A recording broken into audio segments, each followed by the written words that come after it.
I watched it a couple times, but I didn't even see all the things that they saw. And, you know, it's so exciting to finally be at this point now where we can talk about it. Wow, that was the worst piece of crap I've ever seen. It's been tough to hold this stuff back. Ezra? Oh my God, that was an abomination. That was awful. Sit through. My ass is actually sore. My ass is actually. He always stood by me. And no one else did. Ahsoka wants us to go after Thrawn as soon as we're ready. This is not something you can rush through haphazardly. You're afraid it's all been wasted time.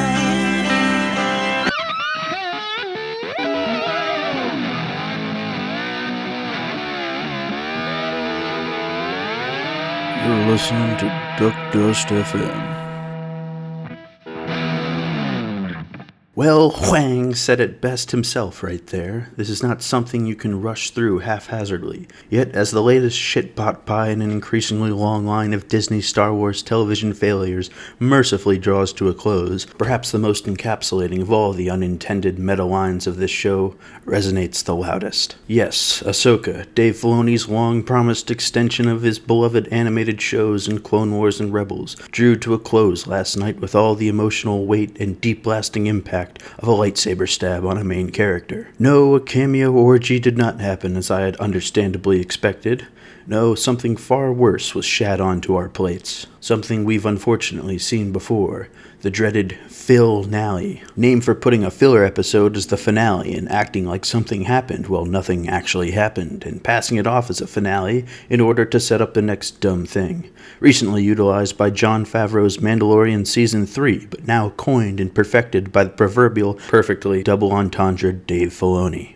Riley, did you catch all that? Yep. The episode begins with Morgan Night Sister, despite being portrayed as a Night Sister this whole time, finally being accepted to be a Night Sister and have her pupils dilated. They cuck Thrawn in the corner while they metaphysically scissor in a weird Skull and Bones-esque initiation with some weird graphics and incept a glowing sword into existence while Thrawn's just sitting there. I'm over here stroking my dick. I got lotion on my dick right now. I'm just stroking my shit. I'm horny as fuck, man. And that's it. That's the worst cold open in the series before we get the title, The Jedi, the Witch, and the Warlord. God, I sure hope C.S. Lewis's estate has the balls to sue the shit out of Disney. Likely not, though. So we then go to Ezra on board Ahsoka's ship where he's constructing a new lightsaber with, spare lightsaber parts Ahsoka just had lying around, including the thing that makes them work. That could have been handy. Ezra then says, Ahsoka wants us to go after Thrawn as soon as we're ready. Holy shit for brains. No, really, I thought we'd all do some death sticks and hit Space Dairy Queen, you skull-fucked pothead. Jesus, Dave, stop letting the sole tribute to George Lucas be the awful dialogue. Anyway, we escape that bullshit and go up to the roof of the ship for some more bullshit, where Ahsoka asks Sabine what she's improved on. She says she's gained better control of her lightsaber, and I laughed so hard I spit out my pleacha colada. Yes, Sabine, I bet you have. Ahsoka took me on. Nice. Really? Go on. Then Thrawn sends 2 TIE fighters, no more, no less, What the fuck y'all doing? Y'all rationing around here? Come on. to blow up the one ship full of people that could foil their plan, and Sabine sacrifices the ship to take them out, because that was a good idea. So they find some of those rat dog things somewhere and ride them to the Star Destroyer, with Ezra holding on for dear life on Sabine's hips, directly 4 inches south of where he's waited nearly 20 or so years for his hands to be. They get bombarded by Thrawn's lasers, manned by stormtroopers clearly, and all combine somehow, including Sabine, to use the Force to open the door. So they fight a bunch of Comic-Con stormtroopers and easily dispatch them before Thrawn tells the Night Sisters to put on the invincibility cheat code and zombify them to make them exactly as useless as they were moments prior. Sabine saves Ezra a few times, prompting him to say she's got nice moves, and what is his excuse for acting like a little bitch? Boom. Yeah. Thrawn, meanwhile, makes Morgan Night Sister sacrifice herself just when she got into the club so he won't be held responsible for his shitty plan, and she stays to fight Ahsoka in what literally amounts to a boss fight in a video game, and certainly plays out like it on screen too. Sabine, on the other hand, decides she can now fully use the Force to defeat the zombie Dark Troopers and save Ezra again, but oh no, they're too late, and the Star Destroyer is only a short 400-foot jump upwards away. What should our heroes do now? Aim for the bushes.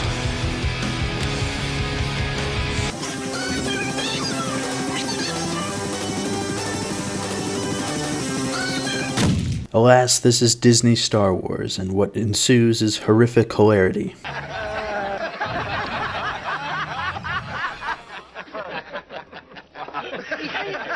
But wait, Ahsoka is still here, I think, and she's fighting and eventually kills Morgan Knight's sister, while the stormtroopers around her wait to be killed individually without firing their weapons. Ahsoka and Sabine pull a Marty McFly trope and catch up with Thrawn, but are easily outsmarted as he stalls for time to make his escape, thus trapping them in the ILM stagecraft planet while Thrawn pulls up to Dathomir. Where were the two best characters in the show, though, you might ask? Well, without saying a single line in the vein of Luke Skywalker in Force Awakens, Shin goes to join or become leader of the masked bandits, while Baylan goes to become a Force hermit in the vein of Luke Skywalker from Force Awakens, with another Filoni nod showing the statues of the father, the brother, and the sister from Clone Wars. Ezra, using the Force, or Space Ways, manages not only to steal a shuttle undetected and escape the Star Destroyer, but find the Republic fleet, not to be shot down, and lands while still wearing a stormtrooper disguise, pulling out every stop he possibly can to get killed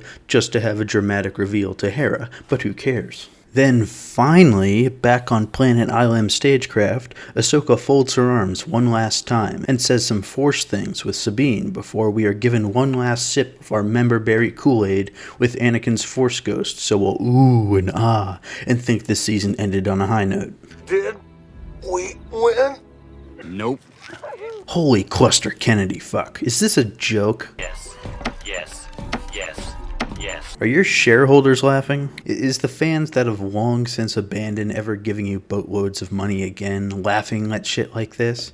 No, because it's more than just insulting at this point, it's downright wacko, and yes, I mean that in the Einsteinian sense. How many times can you do the same carbon copy and paste thing over and over again with the only consistent result being the loss of fans and further degradation of your brand and expect things to improve? It's beyond rational comprehension. The fact that they know what they're putting out is complete sludge that nobody besides their paid and misguided lackeys enjoys isn't even the crazy part anymore. It's the fact that they put out dog shit that nobody likes that harms their reputation and, most importantly in Hollywood, their pockets immensely, but they don't care.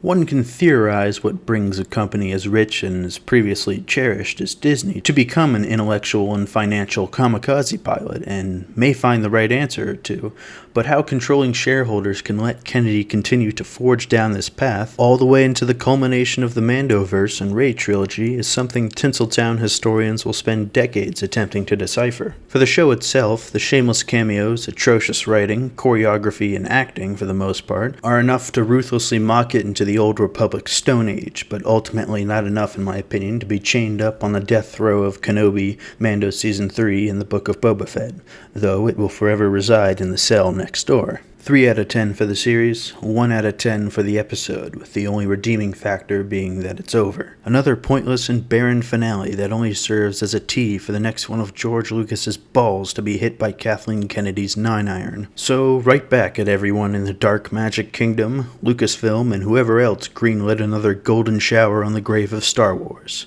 Good night.